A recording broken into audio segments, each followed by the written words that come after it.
నమస్కారం, welcome to I dream. ధర్మ మార్గం విత్ విజిత కార్యక్రమానికి స్వాగతం. ప్రస్తుతం మనతో పాటు ఉన్నారు ప్రముఖ ఆధ్యాత్మికవేత్త, జ్యోతిష పండితులు చింతా రుక్మాంగదరావు గారు. ఇప్పుడు వారితో మాట్లాడి మంచి ఇంట్రెస్టింగ్ టాపిక్స్ గురించి అడిగి తెలుసుకునే ప్రయత్నం చేద్దాం. నమస్కారం అండి. మాతృదేవోభవ, పితృదేవోభవ, ఆచార్య దేవోభవ. అయితే మనం మాట్లాడుకునే ప్రతి టాపిక్ కూడా ఎవరో ఒకరు పెద్దవాళ్ళ మాటల ద్వారా మనం నిత్యం వింటూనే ఉంటాము, సంభాషిస్తూనే ఉంటాము, కానీ మర్చిపోతుంటాం ఎప్పటికప్పుడు.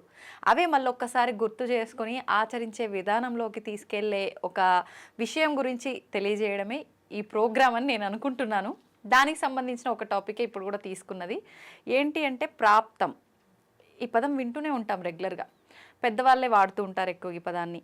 ఏదైనా ప్రాప్తం ఉండాలి, ఏదైనా ప్రాప్తం ఉండాలి, మనం ఎన్ని చేసినా ప్రాప్తంలో లేనిది రాదు, మనకు గనక ఉంటే మాత్రం అది మనం వద్దు అనుకున్నా కూడా మన దగ్గరికి వస్తుంది అని అంటుంటారు. ఏంటండి ఈ ప్రాప్తం ఏంటి అసలు? ఆ ప్రాప్తము ఉండటము ఏంటి, లేకపోవడము ఏంటి, ఈ విధానం అంతా ఏంటి అసలు?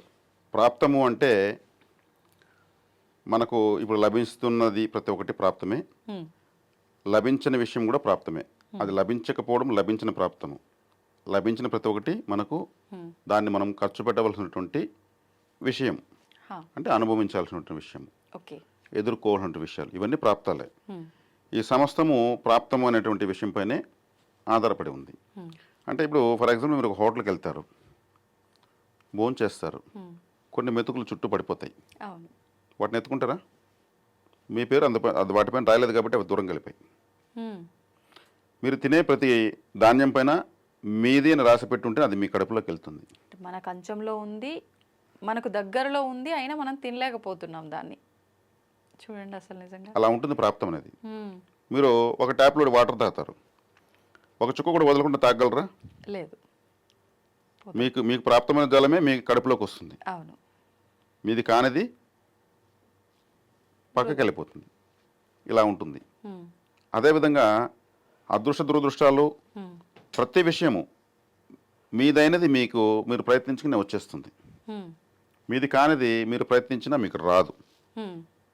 దీనికి మన వాళ్ళు వాడే మాట అందని ద్రాక్ష పొల్లనా అని కూడా అంటూ ఉంటారు అప్పుడప్పుడు. అంటే అది మనది, మీది కాదు అని. ఇలా మనం జన్మించడం ఒక ప్రాప్తం, మానవ దేహం దొరకడం ఒక ప్రాప్తం. ఈ దేహం దొరికిన తర్వాత ఇక్కడ మనకున్న సౌకర్యాలు ఏవైతే మనకు ప్రాప్తం ఉంటాయో అవే మనకు వస్తాయి. తల్లి, తండ్రి, సమాజము, పిల్లలు, స్నేహితులు, అప్పులు, గొడవలు అన్నీ ప్రాప్తాలే. ప్రాప్తం కానిది ఏదీ లేదు. దైవానుగ్రహం కూడా ప్రాప్తమే. కాబట్టి మనకు కావాలనుకున్న ప్రాప్తాలు, అత్యద్భుతమైన ప్రాప్తము మనకు కావాలనుకుంటే అత్యద్భుతంగా మనం ఆలోచించి వాటికి మనం కృషి చేస్తూ వెళ్ళాలి. నిన్న ఉంది కదా, నిన్న మీరు ఉన్నారు కదా, ఈరోజు ఉంది కదా, ఈరోజు ఉన్నారు కదా, రేపు ఉంటారు కదా. ఉంటాము, కానీ ఉంటామో లేదో కానీ అని అనుకోవాల్సిన అవసరం ఏం లేదు. రేపు ఉంటామనేది ఈరోజు, రేపు ఏదైనా జరుగుతున్న ఆస్తి ఈరోజు బతుకుతున్నాం, దాని ప్రకారం అయితే రేపు ఉంటుంది కదా. అంటే నిన్న అంటే గత జన్మ, ఈరోజు అంటే ఈ జన్మ, రేపు అంటే రాబోయే జన్మ. ఈరోజు సంపాదించుకున్న డబ్బులే రేపు ఖర్చు పెడతాము. ఈ జన్మలో సాధించుకున్నటువంటి తెలివితేటలు, అదృష్టము ఏదైతే ఉంటాయో ఇవన్నీ కూడా పాప పుణ్యాలు, అవి మనతో వస్తాయి, ఇంకా ఏవి రావు. చేసుకున్న పుణ్యపాపాలే తప్పితే ఇంకేది మనతో రాదు అని ఎంతోమంది మీరు అన్నారు, ప్రతిరోజు మాట్లాడుకునే విషయాలని. ఇలా ప్రాప్తాలను మనము దుర్ప్రాప్తాలు, సత్ప్రాప్తాలను కూడా అనుకోవచ్చు. మనం మంచి ప్రాప్తము అదృష్టం, దురదృష్టం అంటే అది మనకు చెడు ప్రాప్తం. కాకపోతే ప్రాప్తాలు ఆలోచించిపోవాలని కూడా పెద్దవాళ్ళ మాటల్లో వస్తూ ఉంటాయి. కాబట్టి ఇక్కడ ఇంకా బాగా అర్థం కావాలంటే బాగా ఒక చక్కటి ఒక కథ రూపంలో ఒక విషయం చెప్తాను మీకు. ఒక శివాలయము, ఆ శివాలయంలో ఒక పూజారి, అతనికి ఒక కుటుంబం ఉంది. అర్చకత్వం చేసి అతను అక్కడ వస్తున్న భక్తులు ఇచ్చిన కానుకలతో తన కుటుంబం జీవనం చేస్తూ ఉంటాడు. సాధారణంగా వచ్చి ఆ శివలింగానికి మొక్కుని ఉన్నతమైన స్థితిలో వచ్చి మళ్ళీ కానుకలు సమర్పించే భక్తులు ఎంతోమంది. అంటే ఆ శివాలయానికి వస్తే తీరిన కోరికంటూ లేదని కదా అర్థము, నమ్మకం. ఇలా జరుగుతూ ఉంది. కొంతకాలం గడిచిన తర్వాత ఆ అర్చకుల ఆయన భార్య అడుగుతుంది, ఏమండి, మన ఆలయానికి మన ముందే అనామకంగా వచ్చి స్వామివారిని ప్రార్థించి కోటేశ్వర్లు అయ్యారు, లక్షాధికారులు అయ్యారు, గొప్పగా వస్తున్నారు. మనమేమో మీరు ప్రారంభం రోజు ఎలా ఉన్నారో ఈరోజు అలాగే ఉన్నారు, అందరికీ మీరు ఆశీర్వదిస్తున్నారు. మరి మీరెందుకు స్వామివారిని అడగలేదు? నేను అర్చన చేసి అన్నీ చేస్తున్నారు, అది ఆలయ ధర్మం. అవును. మీరు భక్తుడిలాగా మీరు స్వామివారిని గట్టిగా అడగలేదు. ఇదే నాకు విషయం తెలిసింది. స్వామి నాకు కుటుంబం ఉంది, నన్ను అనుగ్రహించని నువ్వు అడగలేదు కాబట్టే స్వామివారు ఇవ్వలేదు. మీరు అక్కడే ఉండొచ్చు, అడగనిదే అమ్మాయినా పెట్టదు. పరమశివుడు ఎలా పెడతాడు? ఇప్పుడు ఆడ వస్తున్న వాళ్ళందరూ కూడా వాళ్ళు అడిగారు, బాధపడ్డారు, స్వామివారికి నివేదించుకున్నారు, విన్నవించుకున్నారు, ఎన్నో ప్రార్థనలు చేశారు. కాబట్టి మీరు అడగండి. కాబట్టి అడగాలంటే మనం ఆలయంలో ఉండాల్సిన అవసరం లేదు. ఇప్పుడే భగవంతుని స్వామివారిని మనం మొక్కుందని ఇద్దరు గట్టిగా నమస్కారం చేసుకుని ప్రార్థించుకొని, స్వామి మాకు ఒక చక్కటి అదృష్టాన్ని ప్రసాదించండి అని మొక్కుని ఇద్దరు పడుకున్నారు. అర్ధరాత్రి ఈయన లేచేసాడు. లేచేసి భార్యను లేపాడు. ఏమైంది అనింది. స్వామివారి కల్లోకి వచ్చారు. మనం పడుకునేటప్పుడు మొక్కున్నాం కదా, కల్లోకి వచ్చారు. ఏం చెప్పాడంటే, ఉదయాన్నే ఆలయం తెరవగానే అక్కడ ఏముంటుందో అది నీదే అన్నాడు.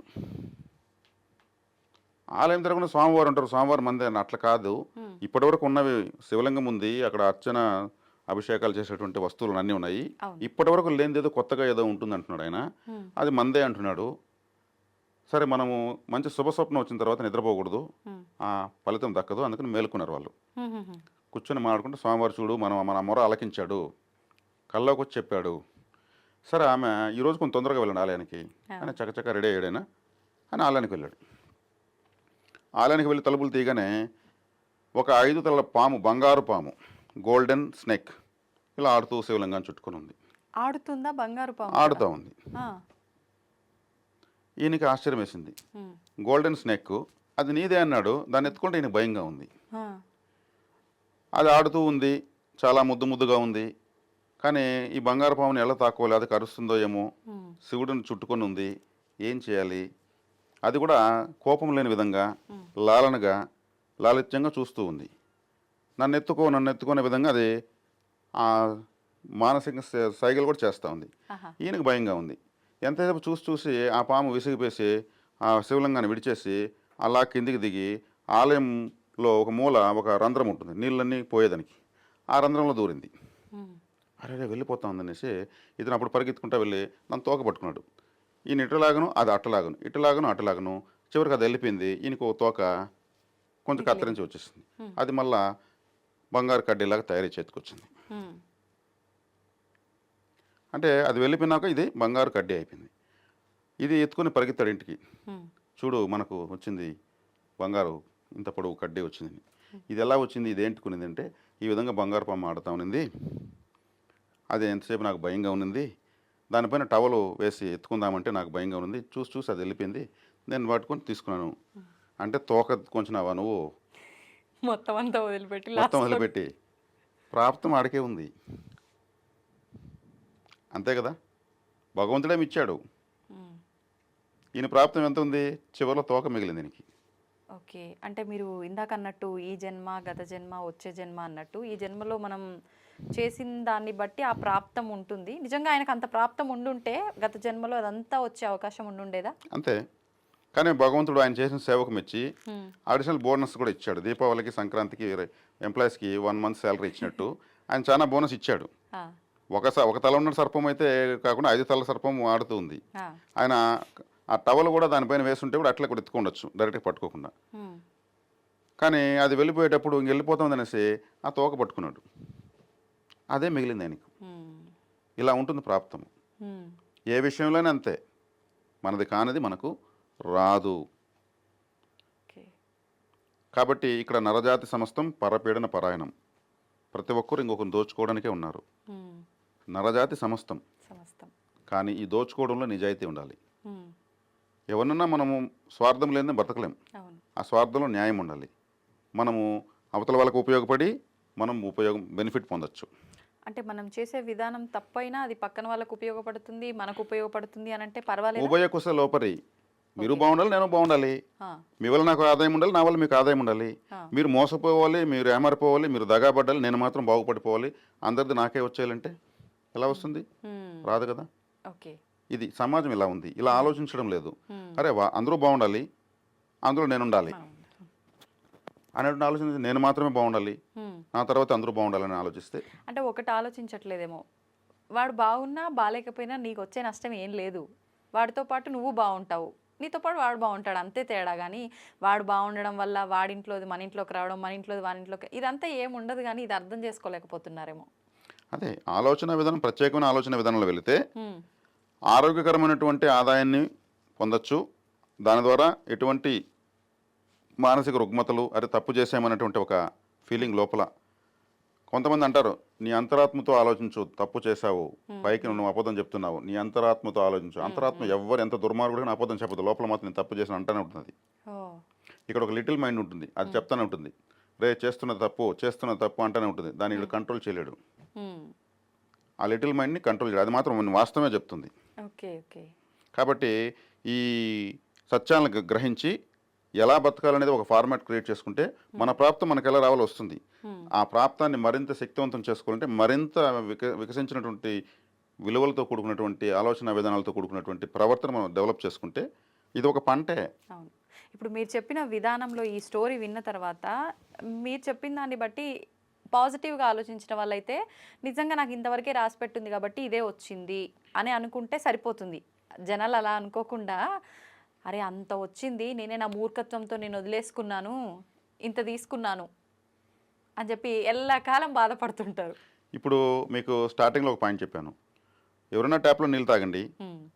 కొన్ని నీళ్ళు మనం తాగలేం, వదిలేస్తాం. అంటే మనం ఇవ్వడానికి సిద్ధంగా ఉంటే హ్మ్. మనం తీసుకోవడానికి అర్హులమే. ఆ! అన్ని నీళ్ళు మనవే కావు, మనం కొన్ని వదిలితే హ్మ్. మనం కొన్ని తాగుతాం. మనకు ఇచ్చే లక్షణమే లేనప్పుడు తీసుకునే అర్హత ప్రకృతి ఇవ్వదు. హ్మ్. దానికి అబద్ధాలు, మోసాలు. ఒక వ్యక్తి ఫారెన్లో రియల్గా జరిగింది ఇది. హ్మ్. భార్యతో విడాకులు వచ్చింది. ఫారిన్ కంట్రీస్లో బస్ టికెట్ తీసుకుని ఈజీగా విడాకులు తీసుకునిస్తారు. ఆ! ఆమెకు ఇతని ఆస్తిలో వాటా ఇవ్వాలి. ఆ! వందల వేల కోట్ల ఆస్తి ఉంది. హ్మ్. కానీ అతను ఏం చేశాడు, లాయర్తో మాట్లాడుకుని ఇంత ఆస్తి కానీ మనం కోర్టుకు చూపిస్తే 50% ఆమెకి ఇవ్వాల్సి వస్తుంది. హ్మ్. తక్కువ ఉండేట్టుగా చూపించిన డాక్యుమెంట్స్ ప్రిపేర్ చేసి నాకు ఇంతే ఉంది అని ప్రూవ్ చేశాడు. ప్రూవ్ ఎప్పుడైతే రికార్డెడ్ చేశాడో అది అందులో నుంచి ఆ 50% ఆమెకి వెళ్ళింది. ఇతను చాలా మిగిలిపోయింది అనుకున్నాడు. కానీ ప్రకృతి ప్రళయాలు లాంటి విపత్తులు అతని జీవితంలో వచ్చి అతని దగ్గర లెక్క చూపించాడు, అంత తప్ప మిగతా లాస్ అయిపోయాడు. హ్మ్. నాకు ఇంతే ఉందని కదా ప్రూవ్ చేశాడు, రికార్డెడ్గా కోర్టుని చట్టాన్ని కదా నమ్మించాడు కదా. కానీ ఎంతైతే దాచాడో అది అతనికి త్వరితగతినే అంతా మాయమైపోయింది. ఓకే. ఓకే. ప్రకృతి నువ్వు ఇలా చెప్తావా అబద్ధము, హ్మ్. నువ్వు అది లేను, నేను దాన్ని తీసేస్తాను, హ్మ్. తీసేసింది. అంటే ఇక్కడ మనము ఏదైతే గట్టిగా తప్పించుకునేదానికి ప్రయత్నిస్తామో అది తప్పించుకున్నది కూడా వెళ్ళిపోతుంది. హ్మ్. ఏది ప్రాప్తం అనేది కూడా ప్రాప్తం అనేది. అలా ఓకే. అనుకోవాల్సిందే. హ్మ్. అతనికి బాధ ఆశ్చర్యం వేసింది, మనం ఎంతైతే చెప్పామో అదే మిగిలింది, మిగతా మొత్తం పోసింది. అదే ఇచ్చుంటే తనన్న బతుకుంటుంది కదా, మనకి ఇంకా ఎక్కువ ఉండేది కదా అనేసి. అవును. ఇంకా అయిపోయిన దానికి ఏం చేయలేం, అంతే. చేయగలిగేది ఏముంది. అంటే అది అక్కడికి అంత ప్రాప్తం ఉంది గాబట్టే ఈ రకరకాల మెలికలు అటు తిప్పి, ఇటు తిప్పి అందులో ఏదో సమస్య క్రియేట్ అయ్యి, లేకపోతే ఇంకొకరెవరో దూరి ఇంత జరిగి ఫైనల్‌గా మళ్ళీ మనకు దక్కాల్సిందే దక్కుతుంది. అరె! రేపాయనే అని చెప్పి బాధపడుతుంటాం మనమేమో. సింపుల్గా ఇది మేడం ప్రాప్తం అంటే. అయితే ఇప్పుడు ఇంకొక క్వెషన్. ప్రాప్తం మీరు చెప్పిన దాన్ని బట్టి నిజంగా నమ్ముతున్నాం మేమిది. ఖచ్చితంగా అగ్రీ. కాకపోతే ఎందుకు ఆరాధించాలి భగవంతుడిని అని అంటారు. ఎవరైనా ఆరాధించేది అసలు కోరికల కోసమే కాదు అంటారు. కానీ కోరికల కోసమే ఆరాధిస్తూ ఉంటాం. అది డబ్బు గానియండి, బంగ్లా గానియండి, ఇంకేదైనా గానియండి. మరి నాకు ఇంతే ప్రాప్తం ఉంది, భగవంతుడు ఇంతే ఇస్తాడని నేను నమ్ముతున్నప్పుడు నేను అసలు ఎందుకు పూజించాలి? ఎట్లా వస్తది నాకు ప్రాప్తం ఉన్నది? నేను ఆయన్ని ఎందుకు ఆరాధించాలి? ఇప్పుడు దీనికి ఇంకొక కథ చెప్పనా, వింటారా, సిద్ధంగా ఉన్నారా? హా! ఒక ధనవంతుడు, ఒక పేదవాడు, చిన్న వయసు నుంచి స్నేహితులు. హ్మ్. ఆ ఊరు జమీందారు అబ్బాయి, ఆ ఊర్లో ఒక పేదవాడి ఇంట్లో పుట్టిన ఒక అబ్బాయి, చిన్న వయసు నుంచి ఫ్రెండ్స్, వాళ్ళకి మానసికంగా ఒకటయ్యారు. హ్మ్. ఆ స్థాయి ధనవంతుడైనా కానీ తనకి ఈ ఫ్రెండ్ నచ్చాడు. హ్మ్. అతను పేదరికంతో సంబంధం లేదు, మానసికంగా అతను కలిసి తిరుగుతున్నాడు. హ్మ్. కానీ ఈ ధనవంతుడైన అబ్బాయికి ఏ విధమైన భక్తి లేదు. హ్మ్. ఈ అబ్బాయికి భక్తి ఉంది, శివారాధన బాగా చేస్తాడు. హ్మ్. కానీ అతని భక్తితో ఇతని సంబంధం లేదు, ఇతను నాకు నమ్మిన దోస్తు హ్మ్. అని ఇద్దరు ఫ్రెండ్స్. కానీ చెప్పు చూస్తాడు, ఎందుకురా ఈ పూజలు ఇవన్నీ, నేను ఏ పూజ చేయను, చక్కగా ఈ ఊరు జమీందారు కొడుకు నేను, నువ్వు శివుణ్ణి పూజిస్తున్నావు, ఈ ఊర్లో చాలా పేద కుటుంబంలో నువ్వు పుట్టావు, లేదు రా నేను శివారాధన చేస్తాను, నాకు శివుడే సర్వస్వము, నాకు ఉన్నా లేకపోయినా శివుడే నా ఆస్తి అనుకుని ఇలా వాళ్ళ సంభాషణ చెప్పి అతను వదిలేశాడు. సరే నీ ఇష్టం, నీ పూజ అని. ఈ చిన్నప్పటి నుంచి వీళ్ళకి ఒక అలవాటు ఉండింది. ఆ ఊరి చివరిలో పొలిమేరలో ఒక చిన్న అడవిలో ప్రాచీన కాలంలో పాడుబడిన శివాలయము, ఎటువంటి పూజలు నోములు పూజలు ఆరాధనకు లేనటువంటి శివాలయము. ఆ శివాలయానికి వెళ్ళడము, ఈ అబ్బాయి పేద అబ్బాయి శివుణ్ణి ఆడ పూజించుకోవడము, రావడము. ఇతనితో కూడా ఈ ధనవంతుడైన అబ్బాయి కూడా వెళ్తాడు ప్రతిరోజు. కానీ బయట కూర్చునేసి ఆ రాయి రాయి వేసుకుంటూ ఉండిపోతాడు. వీళ్ళు ఇలాగే పెద్దవాళ్ళు అయినారు. తన వంతుగా అప్పుడప్పుడు ఇతను సహాయం చేస్తున్నాడు తన ఫ్రెండ్కి. కానీ అన్నీ చేయలేడు కదా. తన వంతుగా మిత్రధర్మంగా చేస్తూ సహాయంగా ఉన్నాడు. ఇతనికి పెండ్లైంది, ఇతను తగిన కుటుంబం ఇతను పెండ్లైంది, అతను తగిన కుటుంబం అతని పెండ్లైంది, పిల్లలు పుట్టారు, పెద్దవాళ్ళు అయ్యారు, నడవయసుకు వచ్చారు. కానీ ఈ శివాలయానికి వెళ్ళడం మాత్రం వీళ్ళకి అలవాటు అయిపోయింది. కానీ అతను మాత్రం ఆరాధించడు, ఇతను ఆరాధిస్తాడు. వన్ ఫైన్ డే వీళ్ళు వెళ్తూ ఉంటే అర్చించుకుని తిరిగి వస్తున్నారు. సూర్యుడు అస్తమిస్తున్నాడు, ఎర్రటి కాంతులు ఉన్నాయి పడమర వైపు. తిరిగి వస్తా ఉంటే పోతున్నప్పుడే ఇతను చెప్పు తెగిపోతుంది. పేద వ్యక్తిది. సరే పారేస్తాడు. పారేరా, ఎందుకు అవుట్ ఇంకా వేసుకొని తిరుగుతున్నావు, సర్లేరా నేను తీస్తాను ఏదో అన్నారో అయింది. వెళ్ళారు, అర్చించాడు, ఇతను బయటనే ఉన్నాడు.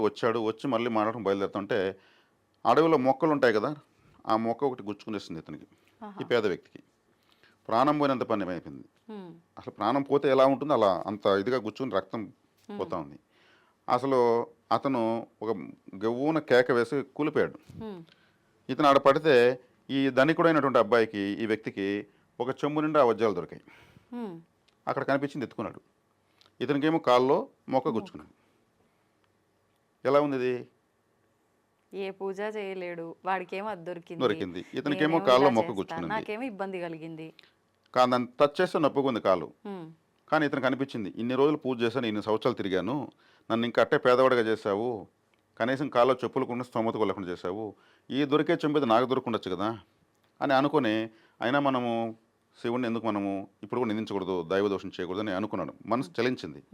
కానీ అతను కూడా ఆలోచించాడు, ఈడేమో చిన్నప్పటి నుంచి ఈడొచ్చి ఈ పాడుబడి శివాలయంలో పడిపడి మొక్కాడు, నేను ఆ రోజు మొక్కలేదు, ఈడేమో నాకు వజ్రాలు దొరికాయి, నాకేం లేదా, నెత్తినేసి కాల్చుకున్నంత ఉంది, నాకెందుకు ఈ చెంబు దొరకాలా, అదే మా ఫ్రెండ్ దొరుకుంటే ఎలా ఉంటుంది, వీడు చెప్తే వినడు, దేవుణ్ణి నమ్ముతాడు, లేని దేవుణ్ణి నమ్ముతాడు అనుకుంటున్నాడు. సరే అప్పుడు ఇతను వచ్చి తిట్టాడు, ఇంకన్నా బుద్ధి తెచ్చుకోరా, ఈ లేని దేవుళ్ళను ఈ పాడుబడిన ఆలయాలు ఎందుకు చుడతావు నువ్వు, శివుడు ఉండాడని, శివుడు ఉంటే నీ కాల్లో మొక్కుంది, అదే చేసే శివుడు నీకు అని ఇతను తిడుతున్నాడు. తిడతా ఉంటే అతను గమ్మున వింటున్నాడు, మిత్రుడు కాబట్టి వింటున్నాడు. లేదురా నేను శివుడినే నమ్ముతాను, నేను ఆ నమ్మకాన్ని వదలను అంటే ఇద్దరు వాదలాడుకుంటున్నారు. ఆ దాన్ని ఒక ముసలాయన వెళ్తున్నాడు. ఏంది నాయన పొద్దుపోయేటప్పుడు ఇక్కడ ఏం చేస్తున్నారు మీరు, ఏం పని మీ ఇక్కడ, ఏంది అతని కాల్లో రక్తం ఏంటంటే ఈ విధంగా చిన్నప్పటి జరిగిన స్టోరీ మొత్తం చెప్తారు. దీనికి మీరే చెప్పండి తాత అంటారు. అప్పుడు ఆయన చెప్తాడు, ఈరోజు ఇతనికి పూర్తిగా ప్రాణం పోవాలి, చనిపోవాలి, అతని కాల్లో మొక్క గుచ్చుకున్నది, చచ్చేంత పని అయింది, కానీ ఇతని ప్రాణం దక్కింది, ఇతను చేసిన పూజల ఫలితం. నీకు ఈరోజు ఒక అండా నిండా వజ్రాలు దొరకాలి, నీకు చెంబు అయింది, నీ పుణ్యం కాస్త ఇంత అయిపోయింది, ఇంతున్న పుణ్యం ఇంత అయింది, ఇతని ప్రాణమే వెళ్ళిపోవాలి, తన భార్య బిడ్డలకు దూరం అవ్వాలి, కానీ ఇతని ప్రాణం దక్కింది, ప్రాణం పోయినంత పని కానీ ప్రాణం దక్కింది, ఇది నాన్న దీంట్లో ఉంటే అంతరార్థం.